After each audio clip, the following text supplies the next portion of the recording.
Right now on the National Weather Desk, severe storms bring chaos to the Midwest with flash flooding, swift water rescues, and even a tornado. While a dust storm from Africa arrives in Florida today, we'll take a closer look at why that happens. It's typically found in the Atlantic from late spring to early fall. Canadian wildfire smoke brings unhealthy air quality to many parts of the country and helps create some remarkable sunsets. We get that very dark reddish, orangish kind of hue. You'll see new drone technology that's helping prevent wildfires from getting out of hand. Why climate change could bring sharks closer to your favorite beach, and what you need to know to nurture the rhododendron in your garden. From our nation's capital, this is the National Weather Desk. Good morning and welcome to the National Weather Desk. I'm meteorologist Eileen Whalen. Well, severe storms rolled through the Midwest yesterday, bringing flash flooding, water rescues, and even a possible tornado. Now, the biggest impact was in Kansas, where nearly 5 inches of rain fell in Wichita, and that led to significant flooding. Now, some drivers tried to drive through the water. Others simply had to abandon their cars, realizing the water was just too much and too high. Now, in several cases, people had to be rescued. Here in Wichita, firefighters in a boat paddled to a white car to help the driver escape. In Kansas City, there was a tornado that touched down at a sports complex near Arrowhead Stadium where the Chiefs play. There was some minor damage in the area, including downed trees and power lines. Fortunately, no reports of any injuries. The National Hurricane Center continues to closely watch a disturbance off the southeast coast. Now, it still has just a 10% chance of developing into a named storm, and even if it does, it will only bring rain to the Carolinas before moving into the Atlantic. But as we get deeper into tropical season, the tropical activity zones will expand. Meteorologist Kit Alexander explains why this happens. The monthly data in this graphic from June through September is showing the most prime environment for named storms over the past 100-year period. In June, over the past 100 years, between 10 to 29 named storms have formed in the blue zone, stretching from the Gulf into the Atlantic. But notice as we move forward into July, how that rapidly expands. One of the main reasons for this is because of the slow increase in water temperatures. The water temperature will be warmer by this point. Other factors like an increase in atmospheric moisture, less shear, and the jet stream being positioned differently also produces a more conducive environment for tropical formation. Then by August, tropical activity really starts to ramp up, paving the way for the peak of the Atlantic hurricane season, which occurs around September 10th. One factor that hurts hurricane development is dust in the atmosphere. And right now, a large plume of dust from Africa's Sahara Desert is moving across the Atlantic. Now, the first particles should arrive in Florida later today. West Palm Beach meteorologist Jennifer Collins takes a closer look at how the dust impacts weather. A large plume of Saharan dust has moved off the coast of Africa and has traveled thousands of miles across the Atlantic, and is currently situated over the Caribbean Sea, where it's producing very hazy conditions. It's set to move over the state of Florida as we head into late Wednesday and Thursday, and this will bring hazy, hot, and humid conditions in time for the start of the weekend before eventually dissipating. Now, what is the Saharan air layer? Well, it's dust that moves off the coast of Africa because of very strong winds, and is typically found in the Atlantic from late spring to early fall. It's located about a mile or more above the ground, and depending on the thickness, it's known to limit showers and thunderstorms and also tropical development during the summertime. And it can also produce very vivid sunrises and sunsets because light will scatter off of the dust particles, and we typically only see that as the long wavelength light. That is the yellow and orangish hue in the sky during sunrises and sunsets, and that's the best time to see Saharan dust when it does arrive into our region. It's also known to cause hazy conditions in the sky during the daytime, typically looking very cloudy at times. And of course, depending on the thickness of the Saharan dust, it can create a sinking motion and prevent showers and thunderstorms from developing. But with that sinking motion, it can lead to much higher temperatures, which is why most of South Florida is expected to return to the 90s in time for the weekend, and also reduce our shower and thunderstorm chance. Some of the positive impacts, though, is that it does bring very vibrant sunrises and sunsets, but also leads to more quiet conditions for most of the tropics. It can also lead to respiratory issues, including coughing and dry eyes for those who deal with those type of respiratory issues when we have Saharan dust move into the region. Well, that dust could eventually meet up with smoke coming in from wildfires burning in Canada. Now, this satellite time lapse shows you where the fires are burning in Manitoba and Saskatchewan. And we showed you yesterday the smoke drifted over the United States as far south as northern Florida. Now, people living in the Northeast can expect unhealthy air quality today, but the worst air quality will once again be in the Great Lakes and upper Midwest. Now, as long as the smoke is around, we'll continue to see those hazy skies and sunrises and sunsets that are darker and more reddish than usual. Meteorologist Darren Leeds explains why this happens. Once we have our sunlight interacting with air molecule, it is spreading all colors of visible light. We've got our blue, our violet, our reds, and our oranges. And once we start to mix in some smoke, it is then starting to scatter and absorb some of those shorter wavelengths like our violets and our blues, but red and orange colors are longer wavelengths, so those are not getting absorbed, and that is what we are perceiving during our sunrises and our sunsets. But definitely kind of brings more of that red and orange to become a little bit more vibrant. In the Pacific Northwest, fire experts are forecasting an above normal fire season. It's due to the below normal snowpack and drought conditions that have gotten worse throughout winter and spring. Stella Sun has more. Living in the Pacific Northwest makes you savor the sunshine. You've probably noticed in recent years the winter and spring months haven't been as harsh. It was a very mild winter. I moved up here in the late 80s. And it used to rain all fall, be cold in the winter. This winter, there was below normal rain and snow in the mountains, leading to worsening drought conditions in the state. There is going to be less lush grass to stop it from impacting all of us. The U.S. Drought Monitor shows 3.9 million Washingtonians live in areas of drought. That's almost half the state population.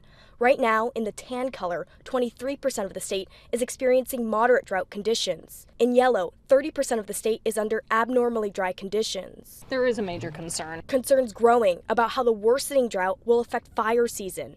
Drought conditions impact the speed and the behavior of wildfires because dry vegetation can cause fires to spread quicker and become more intense. I want us all to get more fire aware. This month, the National Interagency Fire Center is forecasting an above normal fire potential for eastern Washington and Oregon and the Idaho Panhandle. By August, the entire state is expected to reach above normal fire potential. Definitely not looking forward to it, but we'll see. It's just kind of part of the seasons. Wildfires are growing more intense around the globe, but a team of researchers in the Washington, D.C. area are examining drone technology to help prevent such fires from getting out of hand. Adam Longo has the story. 17,000 homes and other structures lost in January's LA fires. Deadly and destructive wildfires are becoming more common worldwide. You can sometimes just not go outside for days at a time because the wildfire smoke and smog made it unhealthy. PJ Collins is from Minnesota, where Canadian wildfire smoke would often clog the skies. What this drone allows us to do is Now, with his master's in aerospace engineering, he's part of a University of Maryland team working toward wiping out wildfires before they spread out of control. So you're talking about having drones that'll detect wildfires before even people know about them. Yeah, I think that's one of the ideas. Assistant Professor Fernando Rafan Montoya is with Maryland's Department of Fire Protection Engineering.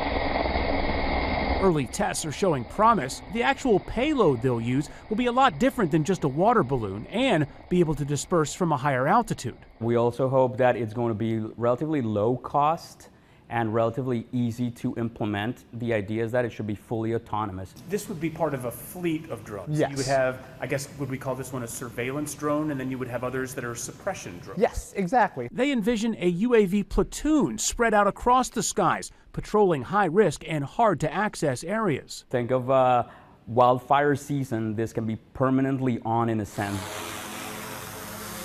Drones swooping in with the technology to mitigate a potentially massive blaze. Secondary drone confirms it's a fire, attacks that fire, looks at it, has it been successfully suppressed. They open up this new frontier of possibilities of trying to detect and suppress fires way before a human might even know it's there. And coming up on the National Weather Desk, we'll look at new technology that's helping keep people safe during hurricanes. And we'll also find out why shark sightings are becoming more common on South Carolina beaches.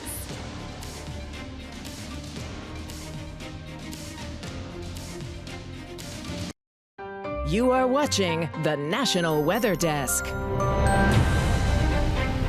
The 2025 hurricane season is officially underway. NOAA is calling for 6 to 10 hurricanes, and between 3 and 5 could be major ones. Meteorologist Veronica Johnson tells us more about advancements that can help keep us safe during these storms. Forecasters now have better tools to track and warn about dangerous storms. One of the newest, the HAVS model, short for Hurricane Analysis and Forecast System. It is NOAA's next generation modeling system designed to significantly improve our tropical cyclone forecasts across the globe. It simulates all available observations, including those from our hurricane hunters going into those storms, the satellite data, the sail drones. Unlike older models, HAVS can track the inner core of a storm with pinpoint accuracy, helping scientists predict one of the most dangerous storm behaviors, rapid intensification. Rapid intensification is a rare thing to happen. The HAVS has the knowledge of such rapid intensification and warned our hurricane forecasters well in advance. I think 3 or 4 days in advance. This year, the National Hurricane Center is also extending potential tropical cyclone advisories, meaning alerts can now be issued up to 72 hours before a system even forms. The center is also improving communication with translated alerts and redesigned storm cones that emphasize wind hazards far beyond the eye of the storm. It really helped to de-emphasize the cone and the track, but focus more on where the risk of those wind hazards were. And while water is usually the biggest killer, wind is just as deadly, like Hurricane Helene, which caused over 60 fatalities from high winds alone. With wind, you can kind of hide from the wind. We want you in an interior room when the worst of the storm is passing, and make sure you have as many walls between you and the outside as you can. With better forecasts, better tools, and more lead time, forecasters hope this season's warnings can save lives. But preparation still starts at home. Summer is almost here, and the heat is on the way too. Now, depending on where you live, you might already be dealing with it. With higher temperatures, there's a risk of heat illness. Meteorologist Noah Hawk tells us the symptoms to look for and how to handle them. So first up, I want to talk about heat exhaustion and some of the symptoms that someone could be experiencing. Starting off, we could be starting to see someone being faint and or dizzy. They're going to exemplify excessive sweating. They're going to have cool, maybe some clammy skin with it as well. They're going to have a rapid yet a weak pulse, and they're also possibly going to experience some muscle cramps. So if somebody you know is starting to experience any of this, this is what you should do. First off, you want to get them to somewhere cool that has air conditioning as well. You also, if they're still conscious, get them a bottle of water and have them sip it and not to chug it as to not make them sick. You also want to either put them in a cool shower or have them put a cold compress on their forehead or the back of their neck. Now, talking about heat stroke, that is a step up from heat exhaustion and a little bit more severe. So here are those symptoms. Probably going to experience a throbbing headache. They're not going to be sweating at all. They're going to have red, hot, and dry skin, probably a rapid and a strong pulse, and also possibly could lose consciousness. So if any of those happen, you want to make sure that you call 911 because a heat stroke is a lot more dangerous and could potentially be fatal. So even though summer is right around the corner and we want to have a whole lot of fun, we also still want to be safe. Heat can also pose a major problem for kids heading to the playground. But in Texas, a new type of slide is helping keep children safe. Meteorologist Joe DiCarlo explains. We installed a custom chiller underneath the slide. A chiller that makes sure the slide does not reach dangerous heat levels for kids looking to have fun. When it's 105 degrees outside like it is today, that you put your hand on it and it's probably 140 degrees. It'll scald somebody. So we had to come up with a solution for it. And the solution was the chiller, which keeps the slide at a comfortable and safe temperature year-round. And that makes a huge difference for parents like Ashley Suarez. When my children climb up and go up this slide, I know they're safe. I know it's not hot like those other playgrounds. And that gives her peace of mind. And they can go and play, and I don't have to think about any third-degree burns or anything like that. Many city parks have installed shade canopies over playground equipment, and the DUSAM did consider this at first. And it still didn't solve the problem because even with shade, ambient air temperature is still at 105. It may be 100 degrees. And he was right. Across the street at Lions Park, there was a shade canopy put above this playground. However, the slide's still registering right about the air temperature, which is around 99 to 100 degrees, making for a hot slide. Meanwhile, back at the museum, it's like 65 degrees right now, and it's 103 right now or something like that.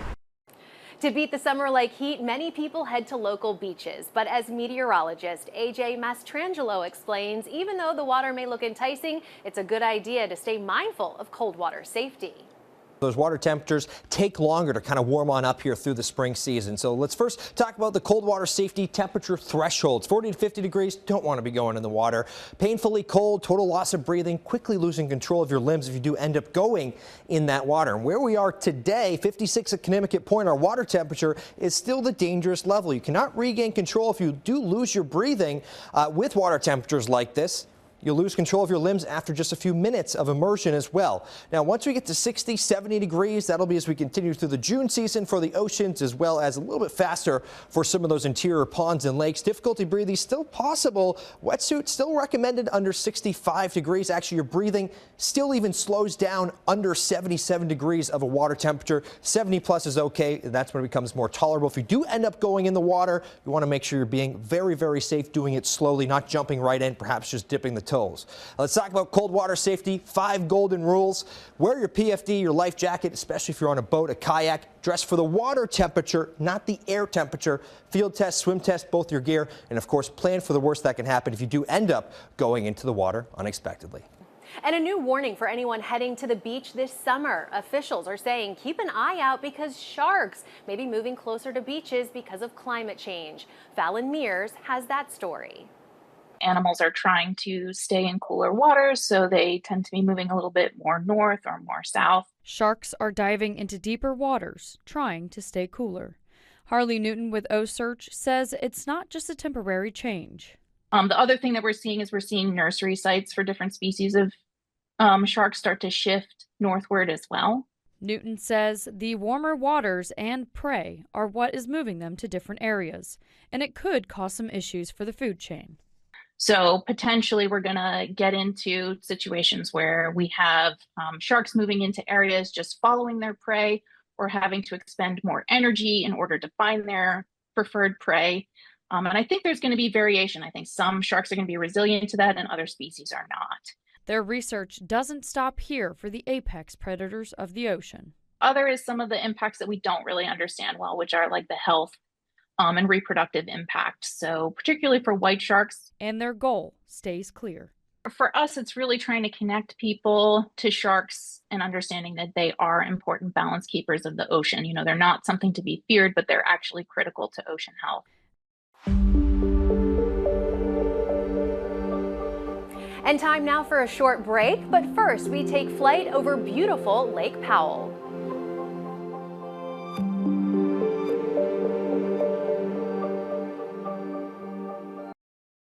You are watching the National Weather Desk. Right now is peak rhododendron season. It's a short season, but makes for some beautiful blooms. Meteorologist Christina Ernie posted about rhododendrons on TikTok. Take a look.